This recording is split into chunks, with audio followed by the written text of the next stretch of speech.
4 things. So when you really just go home, because part of this getting together was awareness. It's really just about sitting around and thinking, becoming a little bit more aware. And part of that is your health. You know, part of it is how does that fit in with your family? And have that purpose. You know, I think it's clear to see what Matt's purpose is. It comes through in everything he does. I wish I could find my purpose like that. I'm still searching for it. And I think we all are. But having, you know, conversations and getting together like this and playing golf and having conversations helps you do that. So always be thinking about that. And then, you know, the money part, hey, I can help you with that side of it. So, if, you know, the math is the easiest part of my job, but it's those other 3 things are really what's important. So I'm going to turn it over to Matt. Cool. Thank you, Jim.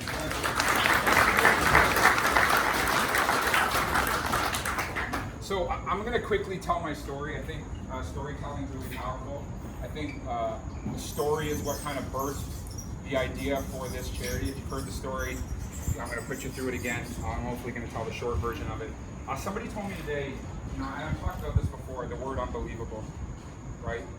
It's like a word we overuse. Unbelievable, right? And it's like, no, if it happened, it's believable, right? It's not unbelievable at all. You know, and there's moments I was thinking through this about how unbelievable this is, but you know, it's believable now that we've made it, you know, come to life. And things that I wrote down this morning when I was walking the dog, I wrote down powerful, impactful, beautiful, and inspiring.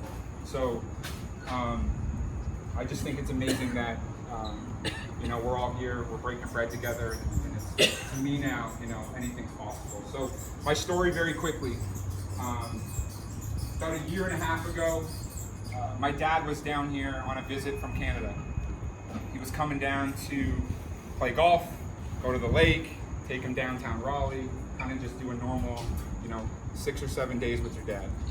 And the way I tell the story, you know, I picked him up at the airport, and for the first kind of couple hours, we were talking about his heart condition, right? And he was just talking to me about his heart condition. And that, you know, it got to a point where I was like, I mean, you're an old guy, like when you're old, stuff breaks down, you know? Like, I get it, you know, it's a big deal, but can we move on? And he kind of jokingly asked me to put on his Apple Watch and said, you know, put on the Apple Watch. I wanted you to do the EKG, and you know, just humor me. You know, I want to see kind of what your heart looks like. A few hours later, we're back at my apartment. He calls me in the living room, says, hey, you know, I think you need to go see a doctor. And I was like, okay, park the brakes. This heart thing was your thing. Now you're dragging me into the heart thing. He gave me the PDF kind of version that you can, you know, download off your iPhone or your Apple Watch. And I looked at it. You didn't have to be a cardiologist to go on Google and see that it was, you know, that it was off. I didn't really want to ruin the trip. You know, I was scared. I'm 36 years old, hockey coach for a living, talk to players about health and working out all day long, and now here I am facing a heart condition. So when he left for the week, I promised him I'd go see a doctor. I'd just go to a GP, I'd get a, you know, I'd talk to him about the heart, but I'd also get everything else looked at. At the time, I had a bump on my testicle. The bump was there for a number of months. Not sure how long. Could be 2 months, could have been 4. At the time, the bump kind of had gone down in size significantly. So in my typical man brain, hey, it's getting smaller, it's going away, no big deal, right? It'll still work itself out. I'll go see a doctor, you know, when I have a reason to go see a doctor, you know? I'm not thinking that having a bump on your testicle is a good reason to go see a doctor. So I book an appointment with a GP. I walk in that day, and I walk out with appointment with a cardiologist, appointment for an ultrasound, and as you can imagine, life started to happen pretty quickly, right? You go from kind of thinking you're living a normal life, and all of a sudden now you got to quickly face some adult problems. Over the coming weeks, I was diagnosed with a heart condition called left bundle branch block. Thankfully, I caught it, you know, so obviously my dad pressuring me into putting on the Apple Watch was a big deal. And kind of in there, relationship that I had for just over fires, that kind of blew up. And about 5 days later, it was Christmas Eve. I had a CT scan on Christmas Eve. I went home after that CT scan in a pretty bad place. Depressed, alone, lonely. I'm dealing with heart condition, the relationship ending, and it's Christmas, I decided to put on my suit, went down to the church service downtown. After the service, Justin Morgan, the pastor there, kind of took me aside and went, "Hey man, how's it going? What are you planning for Christmas? What's going on?" And I just kind of let it all out, And thankfully, Justin took me, asked to meet with me a few days later down at the church, connected me with some guys that actually played golf today that I'm probably going to have as friends the rest of my life. That next morning, Christmas morning, woke up 1 o'clock in the afternoon, get the results back from the CT scan, and I read that I had some cancer that had metastasized up into my stomach. So I had some masses and some tumors in my stomach. So, 1 o'clock Christmas Day, alone by yourself, you find out you got cancer. And I tell the story that for about half an hour, I did what everybody else probably does, right? Tell a story for myself, had a pity party. I said, "Why me?" And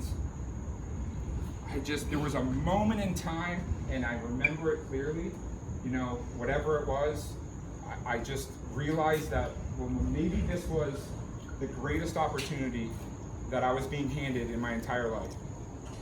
Maybe this was the opportunity to make my family and friends proud. Maybe it was an opportunity to inspire a community, right? To be a leader in the community for all these kids that I coach, right? Maybe it was an opportunity to mature and become wiser, come out the other end more put together. And it simply gave me purpose. It gave me a reason to get up in the morning that next day and say, this is the shittiest situation I've ever been in, but it's worth it, right? It gave me a reason to carry that burden every single day. So when I went in that, infusion center and they're pumping you full of really bad stuff, I had a reason to be doing that. This community stepped up and supported me in ways that I will never be able to pay back. In a moment in my life when I needed people, this community was there. Whether it was all the emails, the cards, the text messages, the GoFundMe, the Raleigh community as a Canadian, right, that moved here 10 years ago, adopted me. And as I was going through treatment, I got an orchiectomy. So when you get testicular cancer, they remove your testicle within days.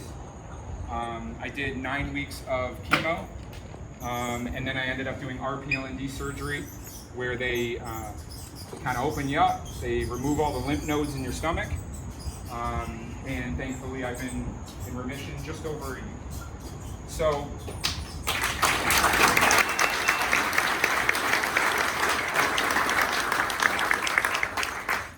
like a lot of cancer journeys for a lot of people, whether it's men or women, when it kind of ends, it ends abruptly, right? For a number of months, you know what you're doing. You're showing up for treatment, you're showing up for doctor's appointments, you're trying to battle for your life. And then it all ends. And you're like, now what? Do I just go back to the world? Do I just go back to work? Do I just go back to my friends? It's really, really challenging because you see the world differently, you see the world through a different lens. You're a changed person, right? And I know a lot in a really twisted way. You almost want your journey to continue. I know that sounds weird, but for me, and I know this isn't true for everybody, this was one of the best things that has ever happened to me. If you could ask me if I could go through everything again, the whole thing, I'd bump you out of the way to get to the front of the line. And I know that sounds crazy, because the charity was birthed, right? At some point in there, for a lot of you followed my Facebook posts. We did a Facebook group. It was supposed to be there for me to just update people, and it turned into this animal that I had no idea it was going to turn into. I started journaling a lot. I started writing down my thoughts, and I just started sharing. And it became a way for me to share my story. It became a way for me to kind of write a personal testimony.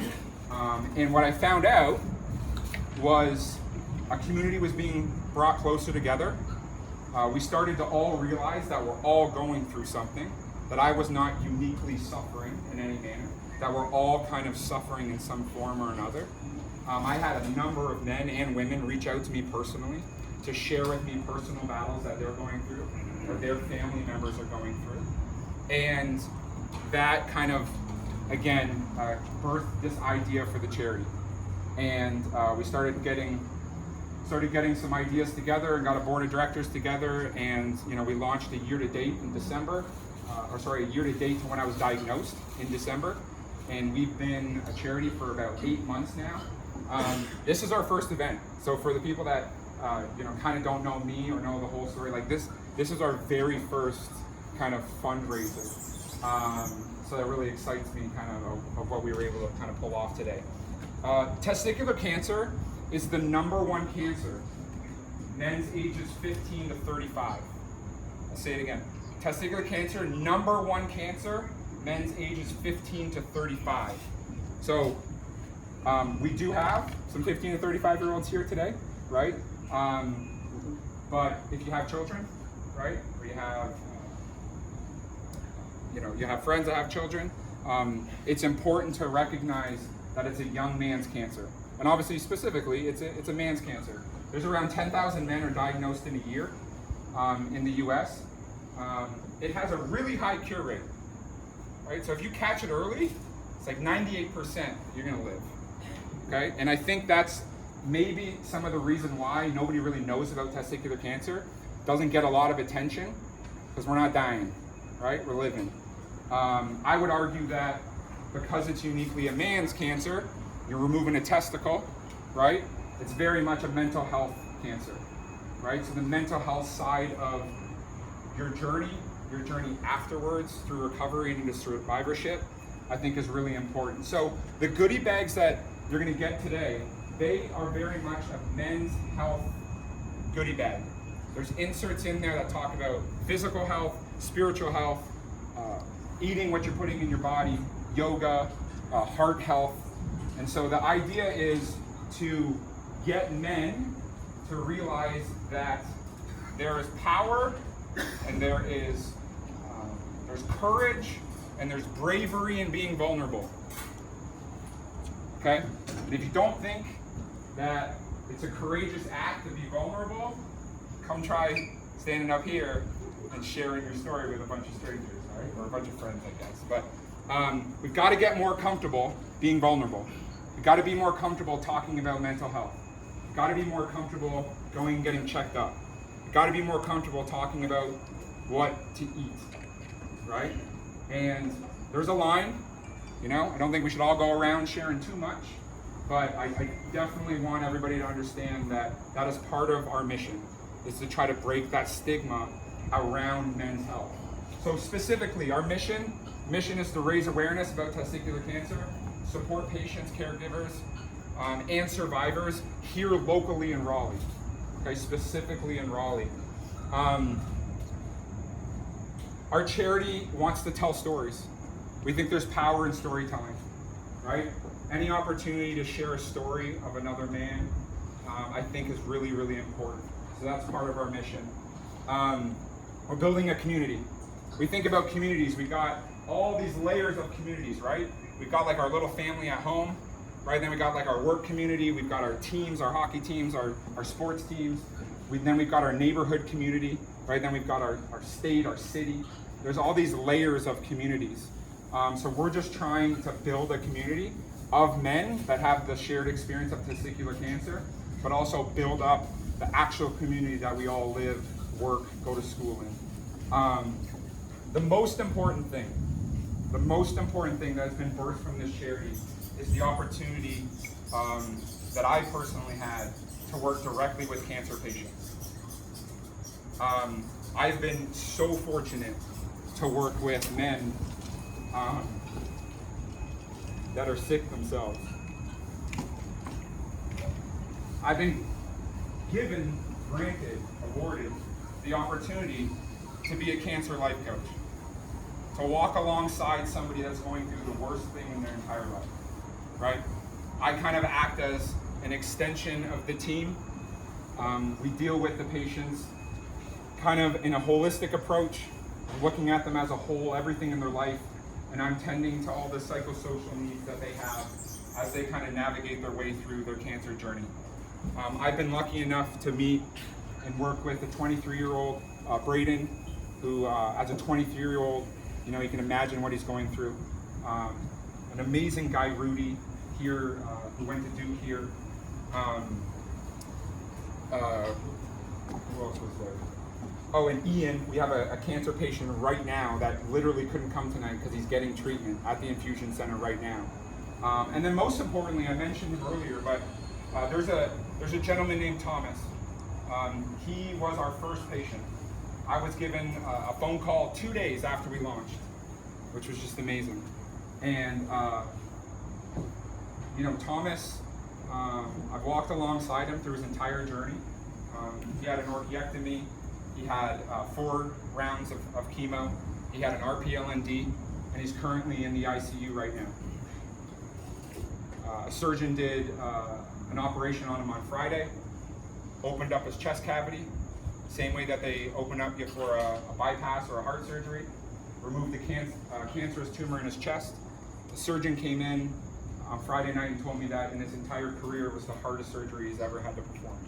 So I cannot tell you how thankful I am and how amazing it is to be given that opportunity, right? Jim talked about purpose. I'll kind of finish with this. I think this idea, this blueprint about life that we've been sold, that it's all about being happy. Try to find ways to be happy, right? I think that's wrong. I think that when we're happy, when we're experiencing moments of happiness, we're experiencing moments of joy, we're out there playing golf for 4.5 hours with our buddies, we're having a drink, bathe in it, enjoy it, be happy. I'm all for that. That's not sustainable, okay? I can tell you when you're sick, in the hospital, facing your own death, somebody coming in and saying, oh, just find a way to be happy, right? Doesn't cut it. It doesn't cut it. You have to have something more sustainable. You have to have something to put up against the bad things that we experience in life. And for me, and I challenge anybody here, I challenge you, get up tomorrow, make your single purpose to serve other people and impact the people around you, and then come back to me and tell me that that's not the greatest thing that you could do with the human experience. Okay? And that is exactly what I've been granted the opportunity to do with this charity. Okay? It's sustainable. It allows you to get up in the morning when things are really shitty and carry them on your back. Really quickly, future initiatives. We're looking at obviously expanding our reach, working with more patients, expanding the awareness and the message across the community. We're looking at planting a tree at the Duke Cancer Center. Our logo is the fruit of the acorn, or the fruit of the oak tree. We're in the city of Oaks. The oak tree is looked at as a tree that's strong, wise, has strength because it's obviously around for hundreds of years. We're going to plant a tree in the ground, which will create a space where patients, caregivers, survivors can sit there, pray, meditate, have lunch, and we're just so excited that we're going to be able to plant something in our community that's going to outlive myself, outlive all of us, and hopefully make the life of a cancer patient easier. Another thing that just came up that we're really excited about, and I was talking to some of our board of directors today, was creating a junior board of directors. So the idea is create a junior board of directors with juniors and seniors in high school or college kids, and creating a board of directors where they take on some initiatives, and we obviously give them some experience, and we include young people in a young man's cancer. They obviously understand the social media probably more than we do. They probably have a better pulse on that age group, so we're really excited about putting that together. So yeah, that's it. Again, thank you so much for today. And yeah, does anybody have any questions, maybe? Questions? Website? Checkyouracorns.org. Checkyouracorns.org. All right, awards.